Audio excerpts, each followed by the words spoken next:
E se eu te perguntar qual que é o tamanho da configuração de DI, Dependency Injection, do teu projeto, tu saberia me dizer? Será que tem uma forma da gente poder organizar isso melhor sem precisar colocar tudo no program ou na startup? É isso que a gente vai ver no vídeo de hoje. Então, se tu tá curioso para saber um pouco mais sobre Dependency Injection, fica aqui comigo, pega teu café e bora lá.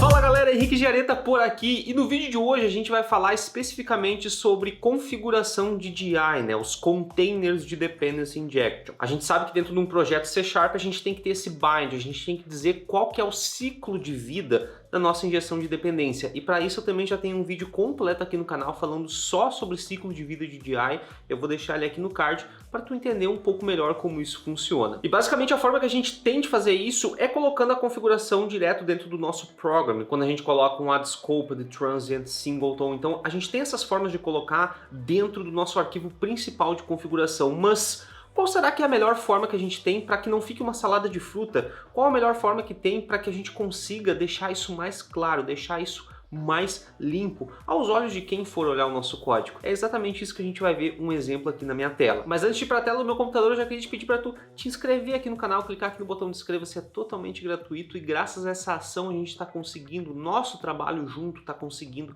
atingir cada vez mais e mais pessoas. Então, se tu tá assistindo o vídeo e ainda não é inscrito no canal, clica aqui no botão de inscreva-se que tu não vai te arrepender. Muito obrigado pela tua inscrição. Muito bem, então já estamos aqui na tela do meu computador, e a primeira coisa que a gente tem que ver é a aplicação que a gente tem, uma aplicação também muito simples, onde eu tenho só uma API e um core. E se a gente for olhar aqui dentro da minha API, eu tenho somente o meu projeto referente à minha API, e aqui dentro do meu core eu tenho simplesmente dois projetos, que é o meu application e o meu domain. Então uma aplicação bem simples aqui para a gente poder dar uma olhada. E qual que é o cenário que normalmente a gente tem? Se eu vier aqui dentro do meu domain, eu posso ver que eu tenho duas pastas aqui, interfaces e use cases. Logicamente eu não coloquei nenhuma implementação aqui, não tem nenhuma regra de negócio, mas é somente para exemplificar o nosso cenário. O que eu tenho aqui dentro de interfaces? Eu tenho aqui 4 interfaces, né, que são referentes a cada um dos meus use cases, e se eu vier aqui dentro do meu use case, eu também vou ter 4 use cases, porque cada um vai herdar de uma interface. Então se eu abrir aqui um dos use cases, vocês podem ver que eu já tenho meu iAddBookRed Store, né, que é a minha interface que eu coloquei dentro da minha pasta interface. Mas o que a gente tem que fazer depois que a gente faz isso? Normalmente a gente tem que configurar o nosso container, a gente tem que configurar o nosso ciclo de DI. E como que basicamente é feito isso? Se eu abrir aqui o meu program dentro da minha API, vocês vão poder notar que aqui dentro eu tenho 4 Builder Services Add Scoped, e cada um desses meu Add Scoped, ele vai dizer o seguinte: olha, mapeia para mim a minha interface com a minha classe, mapeia novamente a minha outra interface com a minha outra classe. Então, para cada um dessas classes, eu tenho que ir colocando aqui para que eu consiga ter esse ciclo de vida da minha injeção de dependência. Só que o grande problema aqui é o seguinte: imagina que eu tenha 50, 60, 70 configurações, 70 vezes que eu tenho que colocar Add Scoped aqui. Ia ficar um pouco confuso de ler, né? Porque eu iria abrir aqui, vocês podem ver que esse aqui é o meu arquivo program.cs, ou seja, é o meu principal arquivo que eu tenho na aplicação. Quando eu abrisse esse meu arquivo, eu ia ter lá uma salada de fruta, eu não ia nem saber por onde começar a olhar se eu tivesse algum problema nesse ciclo, né, de vida da injeção de dependência. Então, qual que é uma das melhores maneiras que eu particularmente gosto de usar isso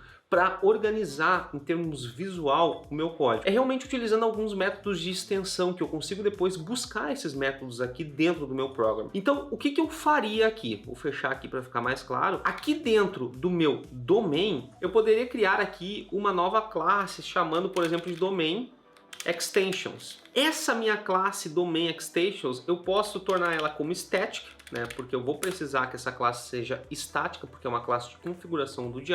E aqui dentro da minha classe eu posso configurar o meu método que eu preciso para poder fazer toda essa distinção. Então, basicamente esse aqui seria meu método, só que aqui eu já tenho um problema, porque eu não tenho esse iService Collection, ou seja, eu tenho que instalar, eu tenho que colocar essa dependência, esse package dentro da minha aplicação. Então, o que eu posso fazer aqui? Se eu der um Ctrl ponto aqui, ele já vai automaticamente pedir para eu verificar se eu encontro ele dentro do meu nugget.org, né, que é o meu gerenciador ali de pacotes. Então eu vou clicar aqui nessa opção e vamos ver o que ele vai encontrar para nós. automaticamente ele já encontrou aqui para nós, né, o meu Microsoft Extension Dependency Injection.abstraction. Por quê? Porque como eu estou utilizando uma interface iService Collection, a interface nada mais é do que uma abstração. Então eu tenho que automaticamente colocar esse cara dentro do meu projeto. Então eu vou adicionar ele aqui e depois que eu adicionar ele aqui, basicamente é eu vir aqui e adicionar, né, importar o que está faltando, como aqui no meu using eu estou já usando o extensions.dependency injection. Perfeito, meu método já está pronto. Então, o que eu estou fazendo? Esse meu método aqui, por padrão, ele vai ter um retorno de iService Collection. E aqui eu estou simplesmente passando como parâmetro this, né, que é exatamente a instância que eu tenho de iService Collection, e é isso que eu preciso. E a partir de agora eu posso organizar isso de uma forma que fique mais clara para eu entender o que está acontecendo. Então, qual é o primeiro passo? O primeiro passo eu posso adicionar todas as minhas injeções de dependência, né? Colocar o add scoped dentro desse único método. E para eu fazer isso seria muito simples, porque basta eu pegar o meu services.add scoped, e aqui qual vai ser o tipo do meu add scoped? Exatamente a mesma coisa que eu tenho aqui dentro da minha program.cs. Então eu vou ter esse cara aqui, vou dar um using nele, e a partir desse momento eu consigo fazer isso aqui para todas as outras injeções de dependência que eu tenho. E depois de colocar todas ali, eu simplesmente vou pegar e dar um return services, né? Porque ele espera que eu tenho esse retorno. E tá pronto o meu método. Mas agora como que eu faço para chamar esse meu método lá? Muito simples, eu vou copiar o nome do meu método aqui.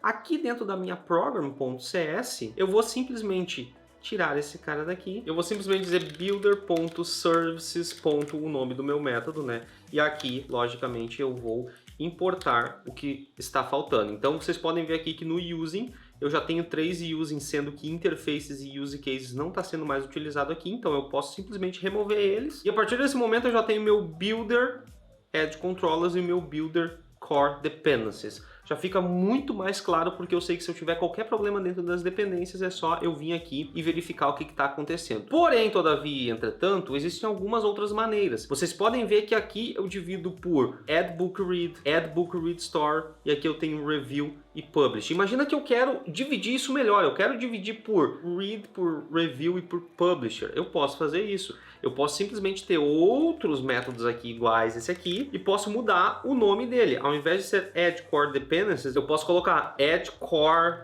book read. Posso fazer isso e posso simplesmente remover esses caras daqui e eu vou ter simplesmente aqui o que é referente ao meu book read. Posso vir aqui nesse primeiro método e mudar para ser o book review, add core book review.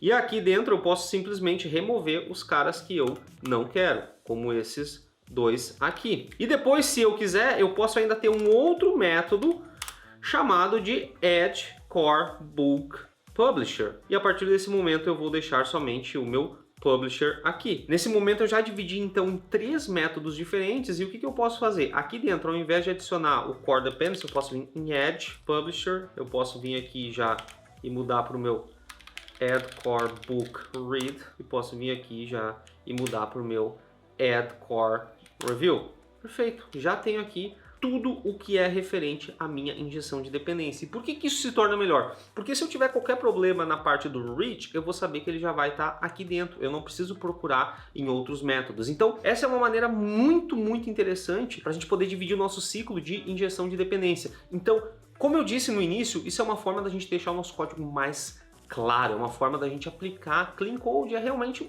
um código mais simples de ler, um código mais simples de ser entendível. E eu posso ter essa divisão de classe por todas as camadas. Por exemplo, eu posso ter uma Application Dependencies ou outras camadas que eu tenho e posso fazer toda essa leitura, posso fazer todo esse mapeamento por dentro desses métodos específicos. Então, no vídeo de hoje tem que ficar claro que a gente consegue sim de uma forma não deixar uma salada de fruta dentro do nosso program.cs ou startup, dependendo da versão que tu está utilizando, e a gente consegue sim dividir isso em métodos menores, tendo uma classe específica para isso, onde a responsabilidade da classe ou do método, né, vai ser aquela responsabilidade única, e a gente consegue depois simplesmente dar um services.add a nossa classe lá que a gente criou para fazer isso. Eu espero que tu tenha gostado do vídeo de hoje, eu espero que tu tenha aprendido algo no vídeo de hoje. Muito obrigado de coração por ter ficado comigo aqui até o final do vídeo. Eu te vejo no próximo vídeo. Fica bem, bons códigos e até lá!